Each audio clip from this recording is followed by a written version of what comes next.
Hello, dear friends. In honor of the 9th of Av, which is a fast day commemorating the destruction of the two temples and other tragedies in Jewish history, I'd like to talk about Halakhic issue of the question of the four fast days and how long basically we're going to keep them and when can they become transformed into different types of days. Now, as we know in the Jewish calendar, there are six fast days, one from the Torah, which is called Yom Kippurim, which is a fast day of time of taking stock. It's a time of looking at our actions and deeds, and it's a solemn day before God, Yom Kippur. Then we have Tani Esther, which is a day where also a day of doing teshuvah, penitence, relating to the story of the Esther story, where for 3 days they fasted. In the Purim story, we do, of course, only one. And then there are four concerning the destruction of Jerusalem. The 10th of Tevet, when the Babylonians lay siege to Jerusalem in the First Temple period. The 17th of Tammuz, which is the day that the Mishnah calls when the walls were broken into, the walls of Jerusalem. The 9th of Av, when the temple was destroyed, the day that we commemorate today. Today was actually pushed off. It was yesterday, but yesterday was a Sabbath. And the 3rd of Tishrei, which is called Tzom Gedalia, when Gedalia ben Achikam, who the Babylonians appointed as administrator of the leftover, the remnants of the Jewish people who were in Judea, left over after the destruction of the temple, was the administrator appointed by the Babylonians and assassinated by another Jew by the name of Ishmael ben Netanya. And we commemorate that as the 4th fast day. And after that, many of the Jews went down to Egypt together with Jeremiah, the prophet. Now, I'd like to look at the sources. First of all, about these days. And let's look first in the book of Kings, the book of Melachim. I'll show the sources here in English. So it's Kings 2:25. In the 9th year of his reign, meaning the reign of Tzidkiyahu, the last king of Judea, which was a southern kingdom of Israel, because the northern kingdom was already exiled by Sancherib 722 years before the Common Era. On the 10th day of the 10th month, we count the months from Nisan. So the 10th month would be Tevet. So the 10th day of the 10th month is the 10th of Tevet, Asara b'Tevet. Nebuchadnezzar moved against Jerusalem with his whole army. He besieged it.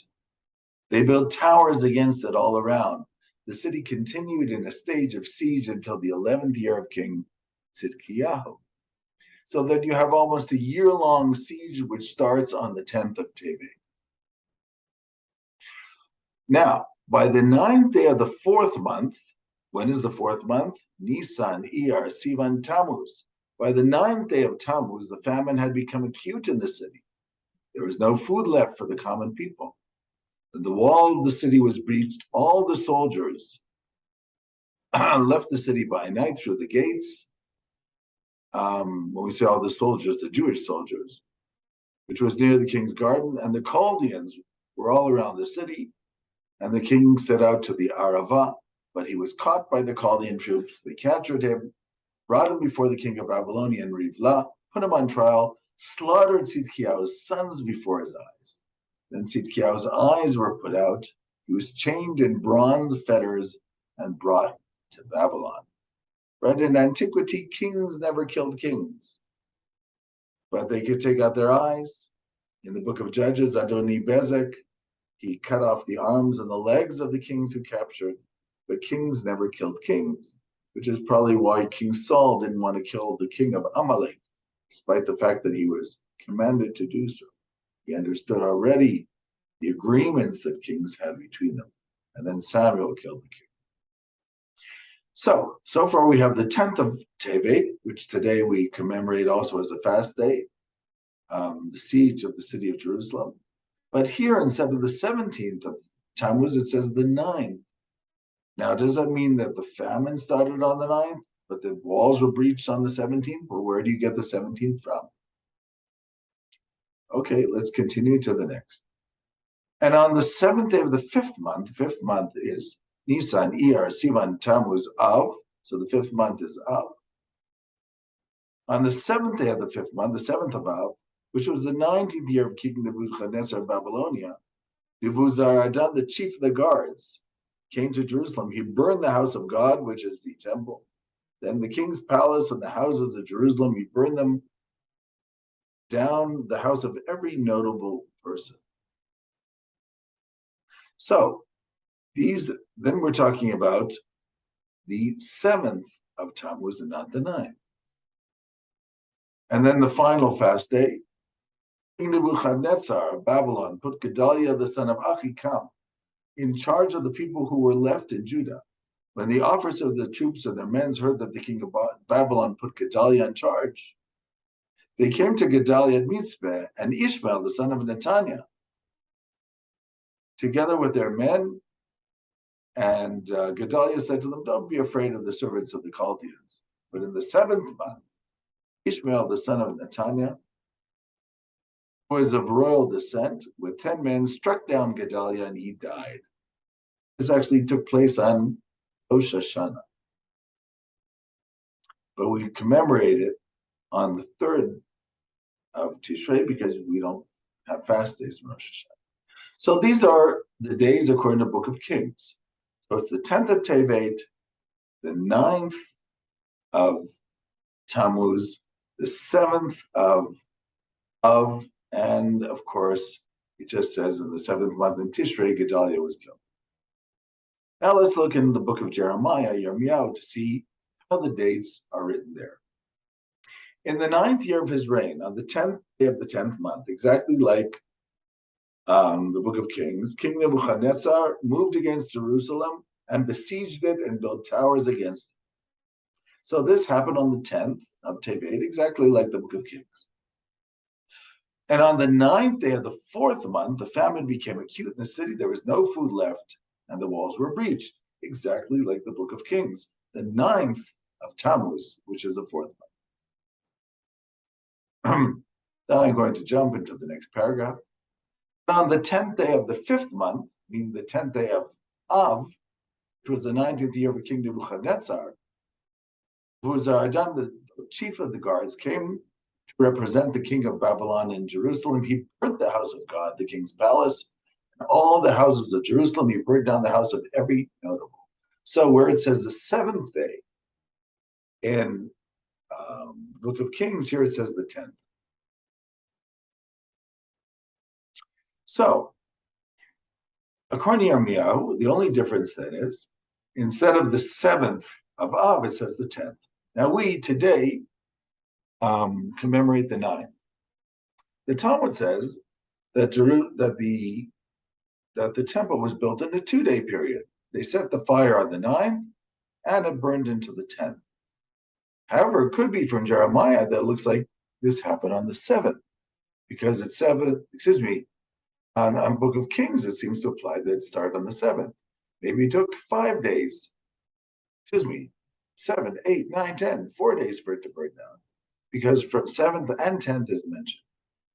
We commemorate the 9th. Okay, so we have 4 fast days. The only discrepancy, by the way, is the fact that the second one is not called the 17th of Tammuz, but is called the 9th. The reason for this is that, as you know, on Tisha B'Av, both temples were destroyed. But in the second temple, the breaching of the wall was on the 17th of Tammuz. That we know from the Mishnah. The Mishnah in Ta'anit says that 5 things happen on the 17th day of Tammuz, and one is the breaching of the wall of Jerusalem. The other one is of course, the shattering of the tablets by Moses when he sees the golden calf. And probably since the 17th of Tammuz was already a day of other things that had happened, this would be a better day to set the fast day. Now, what does it mean to set the fast day? Because, as you know, these fast days started in the Babylonian exile. All 4 fast days were kept. And as we know, all 4 fast days were also abolished when the second temple was built. As we know from the book of Zechariah. And Zechariah says, chapter 8, verse 19, "Thus says the Lord of hosts, the fast of the 4th month, which is Tammuz, the 4th month is, Tammuz, which in his day was probably the 9th of Tammuz, because that's what it says in the book of Jeremiah and in the book of Kings. And the fast of the 5th month, which was Av, and the fast of the 7th month, which is some Gedalia at the beginning of right after Rosh Hashanah, and the fast of the 10th month, which is Arasara B'Tevet, will become occasions for joy and gladness. Happy festivals for the house of Judah, and you must love honesty and integrity. So Zechariah, who actually merits to live and see the building of the second temple after the Babylonian exile, Haggai, Zechariah, and Malachi, the last 3 prophets, were able to see the building of the second temple. He says, yes, this temple will be built and these days of fasting will be abolished. So obviously the days of fasting were days of fasting during the 70 years of the Babylonian exile. And Zechariah now tells them it's going to be abolished. So when was it reinstated? Why do we still have these fast days? I think the answer is obvious. When the second temple was destroyed, they were reinstated, all 4. The 10th of Tevet, but instead of 9th of Tammuz became the 17th of Tammuz with the second temple. And then you had the 9th of Av and the fast of Gedalia on the 3rd of Tishrei. Now the Talmud discusses this because if it was reinstated, well, according to Zechariah, just like it was abolished the first time, it should be abolished the second time. But the question is, at what point can it be abolished? So the Talmud Rosh Hashanah 18b says basically like this. Rav Chana bar Bizna, Rabbi Shimon Chasida said, what is the meaning of what it says in Zechariah? Thus says the Lord of hosts, the fast of the 4th month, the fast of the 5th, the fast of the 7th, and the fast of the 10th shall become times of joy and gladness to the house of Judah. It calls them days of fast and also times of joy and gladness. How so? So, when there is peace in the world for the Jewish people, there are times of joy and gladness. When there is no peace in the world for the Jewish people, there are times of fasting. Rav Papa said that this is what it means. When there is peace in the world and the temple is standing, meaning it's not enough that there's peace in the world, there also needs to be the temple. These days will be times of joy and gladness. But when there's just persecution and troubles for the Jewish people, when there is persecution and troubles for the Jewish people, they're days of fasting. So when there's no persecution, but still no peace because there's no temple, and there are neither particular troubles nor consolation for the Jewish people, the halakha is as follows. If the people decide to fast, they fast. If they decide not to, they do not. The Gemara now asks, if so, then the 9th of Av shall also be like the other fast days and be conditional, that sometimes it's observed and sometimes not, depending on the wishes of the community. Rav Papa said the 9th of Av is a little bit different, since the calamities that occurred on that day were multiplied over the generations. As it said, on the 9th of Av, the temple was destroyed, both the first and the second. On that day, the city of Beitar was captured in the Bar Kokhba revolt. On that day, the city of Jerusalem was plowed over by the enemies as a sign that it will be never rebuilt. I'm going to continue just a little bit. We'll leave that there. So, we have 2 opinions here. The opinion of Rav Huna, that when there is peace for the Jews, then they don't have to fast, and not necessarily when the temple is built, but when persecution seems to be over. That seems to be the opinion, but we'll look for some interpretations later. Rav Papa says no. When there's a temple, then there is no fasting. When there's persecution, there is fasting. When there's no persecution but no temple, then it's contingent on the decision of the Jewish people in that generation. Now, this also has, of course, implications for halakha. Do we fast or do we not? What about today? We have the state of Israel. So, in theory, we are back. This is not a major time of persecution for the Jewish people. So, according to the first opinion, according to the second opinion, because we don't have the temple, then it's really contingent on the decision of the Jewish people in that generation. Now, look how it comes to halakha. I'm reading from the Tur, Yaakov ben Asher Turim, Tur written somewhere around the 14th century. It was the major halakhic work before the Code of Jewish Law, before the Shulchan Aruch. The Tur writes, today, in his time, there is no peace, but no evil decrees by the governments.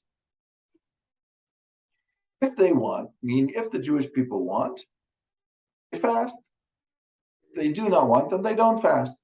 And the meaning of peace is when the temple is destroyed. No peace. Peace means when there's a temple, which is the opinion of Rav Papa. So Yaakov Turim takes the opinion of Papa. When there is the temple, then you have to, then all the 4 fast days become obliterated and dismissed. Today, he says, when we don't have the temple, but there are no evil decrees by governments, it's contingent on the decision. So in our day, we decided to fast. That's what it is. But as Rav Papa said, it depends. Interestingly enough, the Beit Yosef, Rav Yosef Karo, his commentary on the Tur there, Tur 550, he has a different interpretation. He says, what does peace mean? Not that the temple was built. This is where the non-Jews are not sovereign over the land of Israel. These days will be days of gladness and joy, meaning no fasting, no eulogizing. So according to Rav Yosef Karo, today that we have sovereignty over the land of Israel, the fast days should be abolished. At least the 3, because according to one opinion, the 9th of Av had multiple things, so that's more difficult. But definitely the 17th of Tammuz, the 10th of Tevet, fast of Gedalia, these should all not be fast days today, according to the Beit Yosef, because peace means when the Jews are sovereign over the land of Israel.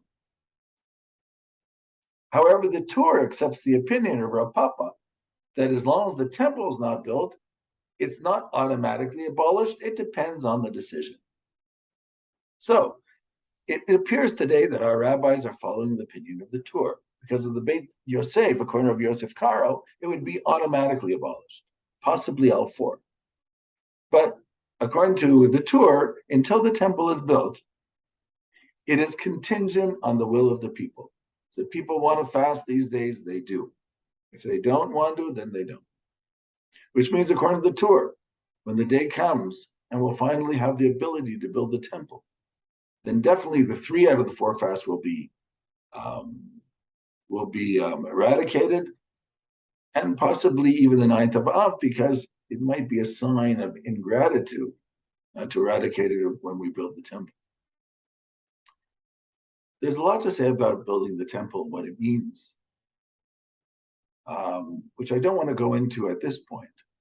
But just remember, Isaiah says, Yeshayahu ki beiti beit tfilah yikareh l'chol amim, for my house is a house of worship for all nations.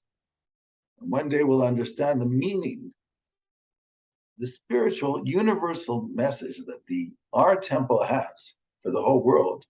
And hopefully the other nations, when they understand that, will help us achieve that goal. Shalom, shalom.